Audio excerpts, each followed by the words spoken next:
So before I showed up to Ranger School, man, there were a couple of Navy SEALs got sent there for punishment reasons. And a couple of them quit, not because it was too hard, I imagine, probably because, fuck you, I'm not going to be here for punishment. I'm not going to get my ass kicked again. I went through Navy SEAL training. So it just came with the attitude of being there. So a couple of them said, I'm out. So that gave some of the SEALs a bad reputation at Ranger School. And then I show up. And I'm like, yeah, I want to be here. And they thought I was just another guy that got in trouble, not knowing that I begged to come here and I begged to get beat on for 69 days and starve and lose 56 pounds like I lost. So it's like day 3, and they have, an Army guy. We're all stripped to rank. I'm this David, I'm this Goggins, and whoever, it's just your name. I mean, you could be a fucking major, you could be a general, and you're just Thomas. That's all the fuck you are, man. They don't care. So I'm hiding out, but I got my little Navy name tag on, so they can tell I'm a Navy guy, my little Navy hat, so they know I'm a Navy guy. I stand out. And once again, there's not many black guys in Ranger School. So I'm in the back hiding out, and they tell the guy, "Hey, come up here. You're the first sergeant, and the first sergeant you should know the Ranger Creed." So the guy goes up there and he goes, he fucks it up. And they go, "Hey," they look right at me. I know for a fact, old seaman back there, where the hell they call me, doesn't know this shit. I was like, motherfucker, I've been studying this Ranger Creed for a year. This is what I'm saying in my head. I get up there, man, recognize and I volunteer as a Ranger. Fully know the hands of my chosen profession. I always endeavored to hope of steeds. Honor, hospital, call the Rangers. He goes, "You're done." I went on. Acknowledging the fact the Rangers are more of these. He's like, "What the fuck?" So I went ahead and said the whole fucking Ranger Creed. Next thing I knew, he goes, "Hey, you're the new first sergeant." I was like, fuck. Now, not only am I going through one of the best leadership schools, you have to be dialed in all day long.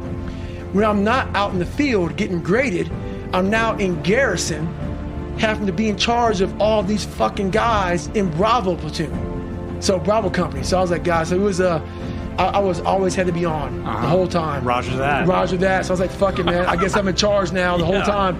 But I never got fired. Most guys going through that, you get fired, and that's what led me to, getting the Honor Man Award. Right.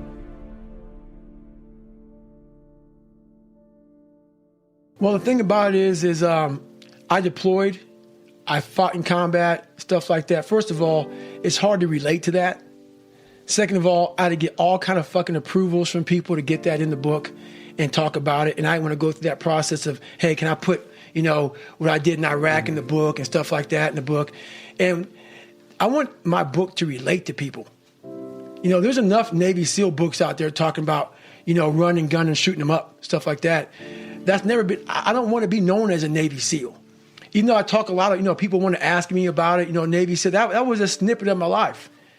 That was a snippet of my life. And I want to be known as somebody much more than that, who did a lot more than that. So my book is about helping people, and I can't help people through what I did in combat. I can help people by what I went through in life itself. And I went out to, it was intentional to make this book about how can these stories resonate and help people. And, it wasn't like, hey, let me kiss my own ass. So that's why I had to go there and do that. So that's why.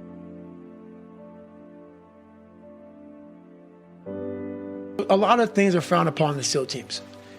A lot of things are, that's one of them. I don't care what you do, it's your life, and I'm not about judging people for that. But a lot of SEALs don't like anybody going out doing anything like that. And I don't know if it's a lot of jealousy or whatever. I don't care, but it is frowned upon for some people to do that. But I guarantee you, some of those guys, if they did some cool shit, a lot of us don't do cool shit.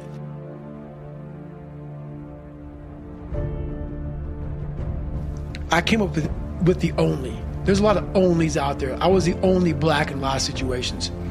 And the only isn't about a color. There's a lot of, there's gays, there's lesbians, there's people who are white people who just feel like they're not wanted in society. That's the only. The only is feeling like you're not accepted in any society that you're in. Doesn't matter what color, creed, race, gender, doesn't matter. It's just that you are in this situation where you feel like you're being judged, you might be being judged, you feel awkward. It's an awkward feeling when you walk in a room and you're like, oh my God, like I'm the only. And that comes with a lot of people. And that's where the only really came from, because I didn't want to make it like a black situation. I want this is about people. You are your own hero. You are the hero of this book. So I want it to be, what's a word that can make people feel like this resonates with me? That's only. You know, it's not about, it was about black or about white or about being Jewish or Christian or whatever. So that's where it comes from, man. It's about ownership of, a lot of people feel like no one understands what the fuck I'm going through right now.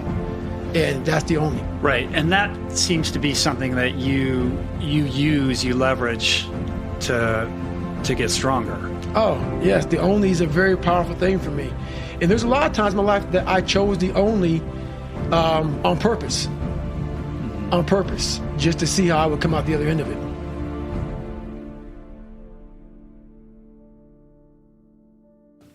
Well, like I've said a million times before, the most important conversation is the one you have with yourself.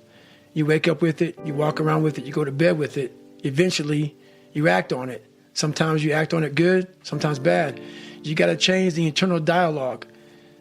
That person in your head that's talking that shit to you, until you change the internal dialogue in your head, until you callous over the victim's mentality that the world is out to get you because of you are the only, you got to change that shit, man. Yeah, but you don't understand my life, David. Yeah, I do. So that's the thing about it. And that's why I can talk about it. But yeah, I get what you're saying. A lot of folks I get that mentality. I once had that mentality that no one understands what the fuck I'm going through. And if you keep that mentality, you're going to stay in the same exact spot that you're in, that no one understands me. There's millions of people. Why do you think a book that I self-published, is doing so well with a story that's so fucked up? People I never forget when I went to a publishing house, like, who's going to resonate with this story? No one's going to buy this book. I'm like, are you not in the world? Are you not in society? You're never alone. Everybody's going through shit. So when people get this mentality of like, you don't understand me, you can throw a fucking rock to someone that can understand you if they're willing to break themselves down and stop hiding. Mm-hmm. A lot of people understand you, but you got to stop hiding. And that's why I tell people, a lot of people are going through shit. They just hide better than you did. That's all they did. They was hiding better.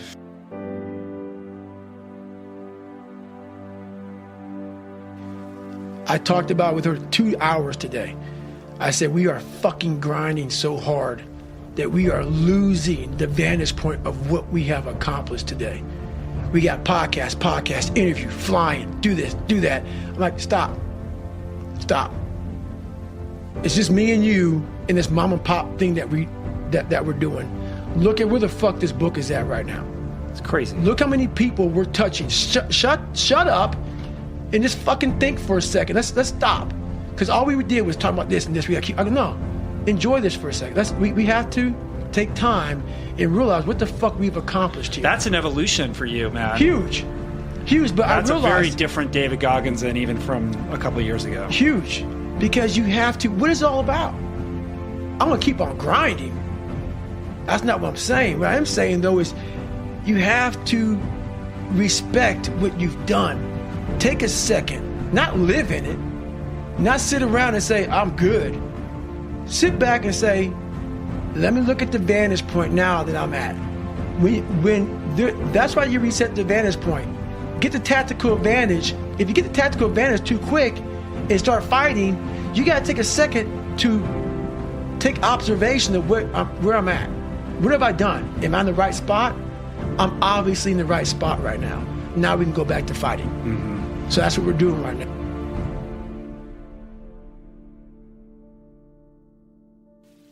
I never found peace until I got real sick.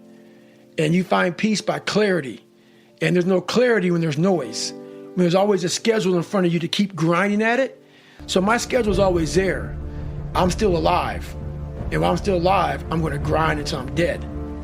But in that grinding schedule, you have to have a point in there where it's okay, at 12 o'clock, reset the tactical advantage and look and see where you're at. At this new vantage point, stop for a second and survey the field.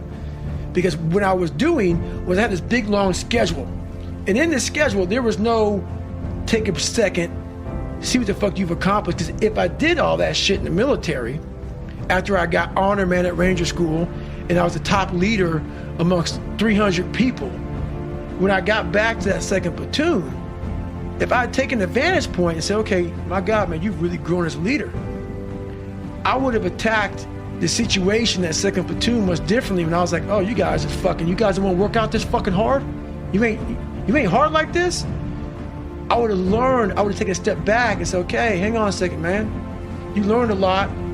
That's the tactical advantage. You got to take that vantage point and take a second to breathe and say, you learned a lot. But when you learn a lot, if you just go back into the fight, you never apply what you learned. You just get that certificate of graduation and go. Get it, remember what you learned, and use it. And that's about taking that 1 second out, get on top of that mountaintop, looking down and say, okay, how would I have handled this years ago? Wow, I would have really fucked that up. This time, let's not fuck it up again.